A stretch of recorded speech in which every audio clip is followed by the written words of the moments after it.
Halo teman-teman, perkenalkan nama saya Gibi Tivana Manuhua, NPM 1211420120083, kelas B, Fakultas Kesehatan, Prodi Ilmu Keperawatan, dosen pengampu Ibu G.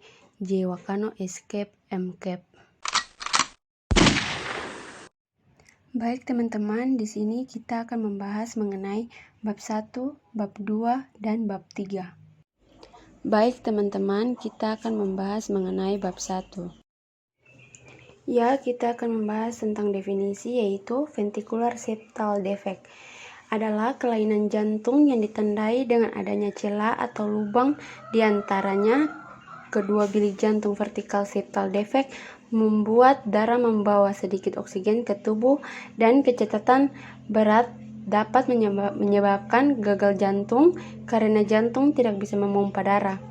Yang kedua, etiologi.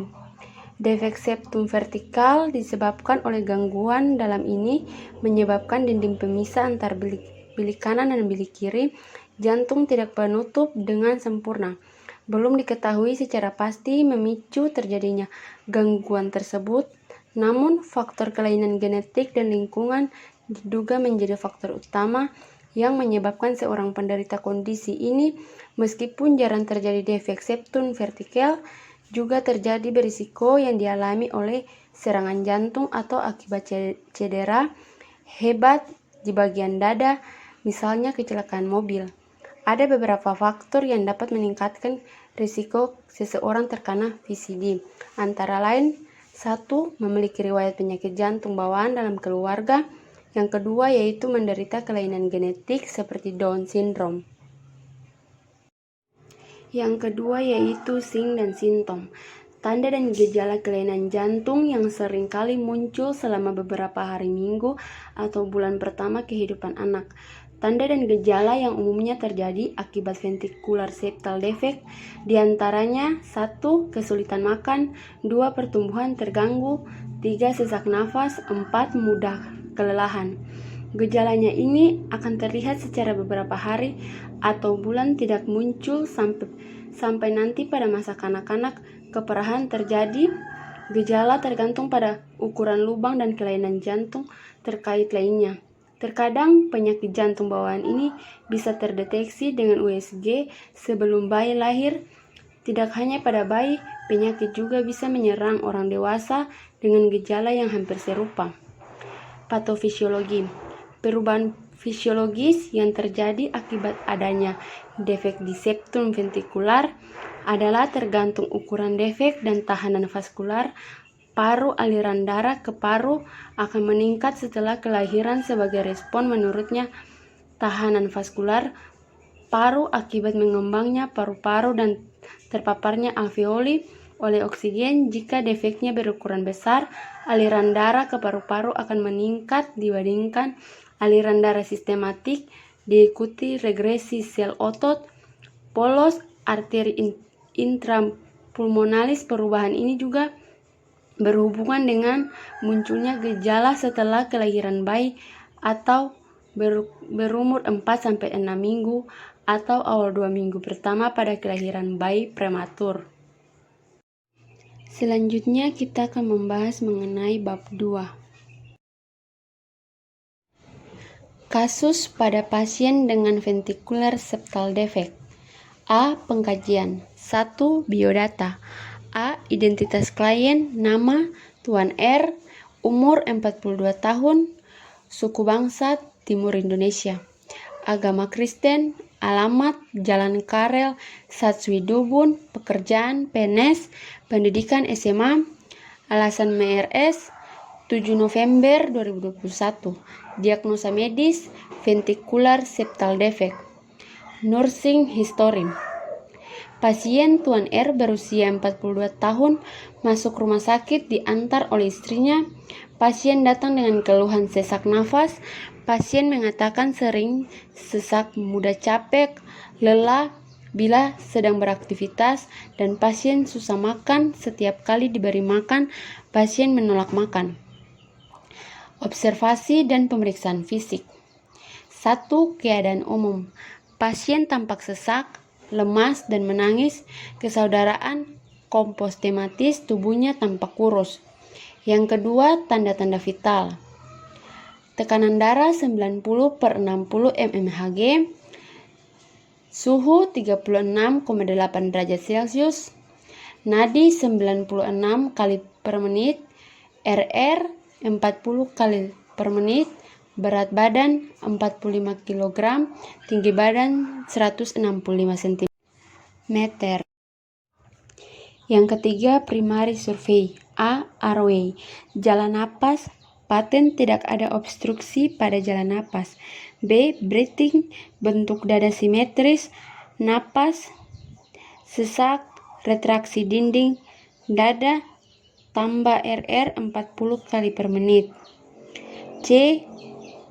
Circulation. Nadi 96 kali per menit, tekanan darah 90 kali 60 mmHg, SpO2 89%, CRT 3 detik, akral sama dengan hangat. D. Disability. Kesadaran komospin mentis, GCS sama dengan E4, V5, M sama dengan 6. Eksplosi. Rambut dan kulit tampak bersih, tidak terdapat hematoma, tidak terdapat luka pada tubuh pasien. F. Foley kateter. Tidak terpasang kateter. G. Gastric tube. Tidak terpasang NGT. Yang keempat, riwayat penyakit atau secondary survey. A. Alergi. Pasien tidak memiliki alergi obat atau suatu jenis makanan. B. Medikasi. Sebelum ke UGD, pasien tidak mendapatkan pengobatan. C. Past illness. Pasien sebelumnya tidak menderita suatu jenis penyakit. D. Last meal. Pasien mengatakan makan terakhir pada pukul 7 pagi. E. Event. Pasien mengatakan mengalami sesak napas dan langsung dibawa ke rumah sakit. Yang kelima, tes diagnostik. A. EKG. B. echo. 6. Terapi. A. Terapi oksigen 2 LPM. B. Pemberian obat golongan diuretik. C. Pemberian digoxin. 7. Riwayat psikologis klien terlihat cemas dan gelisah terlihat dari sikap klien sering mengeluh sesak. 8. Riwayat sosial hubungan klien dan keluarga serta perawat cukup baik, terbukti klien selalu kooperatif terhadap perawatan dan melaksanakan tindakan keperawatan dengan banyaknya pengunjung yang menjenguk klien. 9. Riwayat spiritual. Sebelum sakit, klien rajin menjalankan ibadah. Setelah sakit, klien merasakan kesulitan saat melakukan ibadah. Klien hanya bisa berdoa dan menyadari bahwa klien tidak bisa beribadah lagi.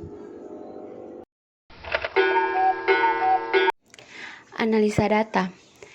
DS. A. Pasien mengatakan mengalami sesak nafas. B. Pasien mengatakan mudah lelah. DO. Pasien tampak sesak. B. Ku tampak lemas. C. TTV. Tekanan darah 90/60 mmHg. Suhu 36,8. Nadi 96 kali per menit. SpO2 89%.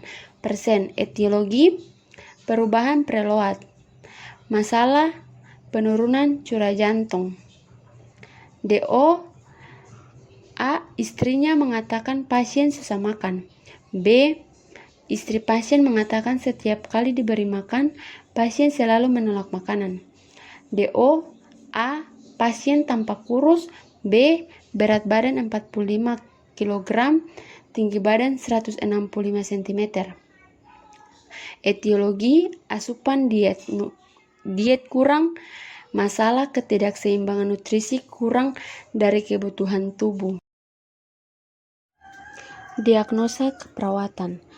1. Penurunan curah jantung berhubungan dengan perubahan preload ditandai dengan pasien tampak lemas, TTV, tekanan darah 90/60 mmHg, suhu 36,8 derajat Celcius, nadi 96 kali per menit, RR 40 kali per menit. 2. Ketidakseimbangan nutrisi kurang dari kebutuhan tubuh berhubungan dengan asupan diet kurang ditandai dengan pasien tampak kurus, berat badan 45 kg, tinggi badan 165 cm. Intervensi keperawatan. Masalah penurunan curah jantung berhubungan dengan perubahan preload. Tujuan goal selama dalam perawatan pasien tidak menunjukkan tanda-tanda penurunan curah jantung. Objektif selama dalam perawatan perubahan preload dapat diminimalkan. Kriteria hasil sebagai berikut: keaktifan pompa jantung.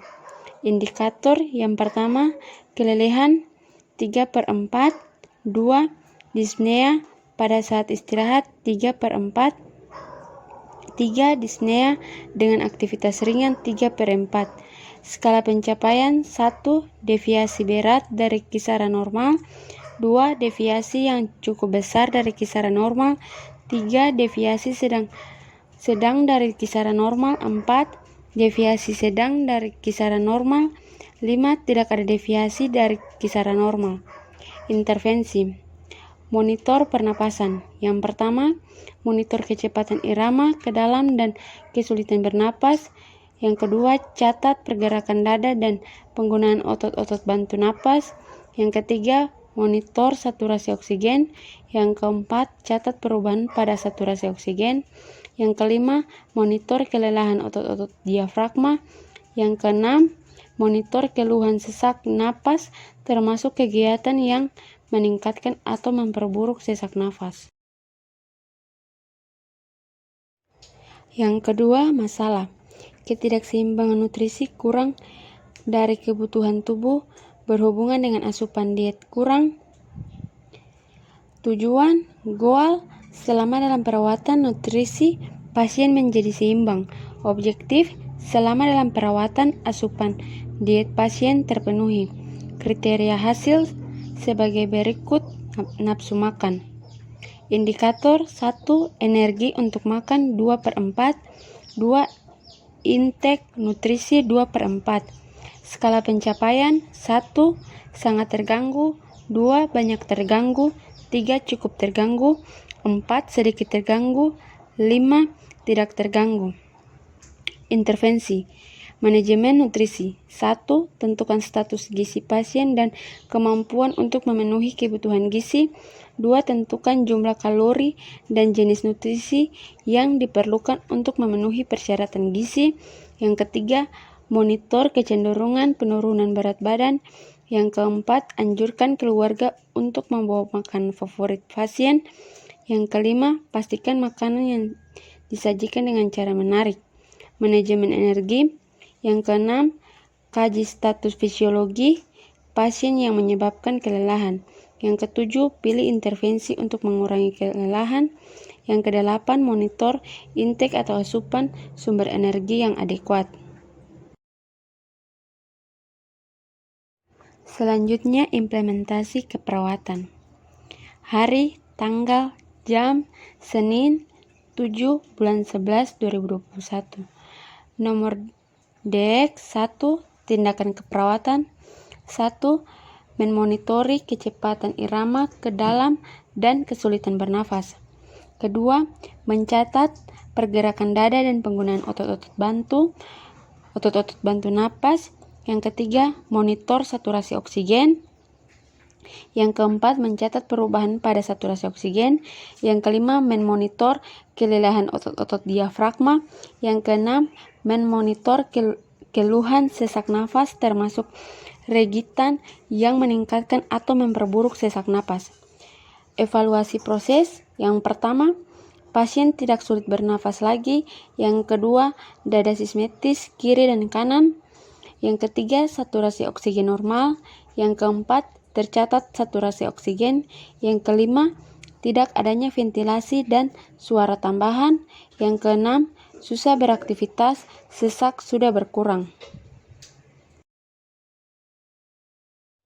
Selanjutnya, hari, tanggal, jam, Senin 7 bulan 11 2021. Nomor DX 2. Tindakan keperawatan. 1. Menentukan status gizi pasien dan kemampuan untuk memenuhi kebutuhan gizi. Yang kedua, menentukan jumlah dan kalori nutrisi yang diperlukan untuk memenuhi kebutuhan gizi. Yang ketiga, memonitor kecenderungan penurunan berat badan. Yang keempat, menganjurkan keluarga untuk membawa favorit pasien. Yang kelima, memastikan makanan yang disajikan dengan cara yang menarik. Yang keenam, mengkaji status fisiologi pasien yang menyebabkan kelalaian. Yang ketujuh, memilih intervensi untuk mengurangi kelelahan.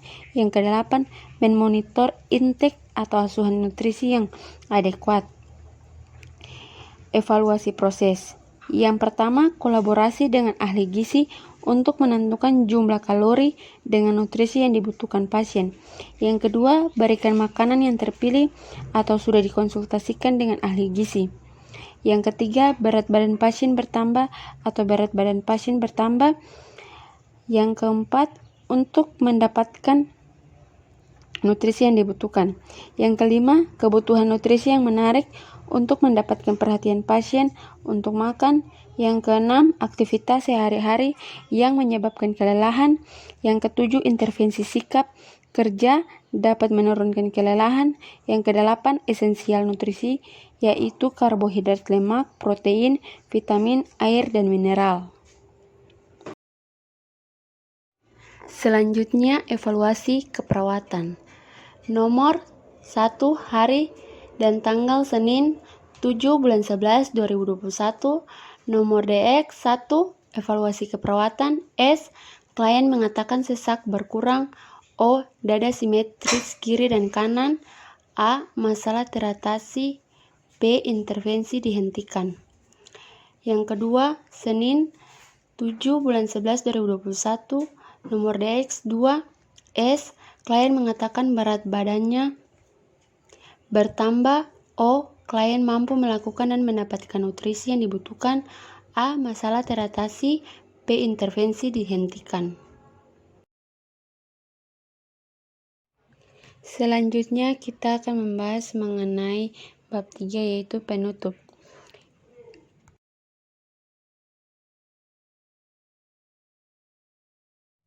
Selanjutnya bab 3, penutup. Kesimpulan, ventricular septal defect atau VCD adalah kelainan jantung yang ditandai dengan adanya celah atau lubang di antaranya kedua bilik jantung pada kondisi normal. Selain itu juga kesimpulan dapat diambil adalah pembuatan makalah ini antara lain: 1. Penurunan curah jantung. Yang kedua, keseimbangan nutrisi kurang dari kebutuhan klien.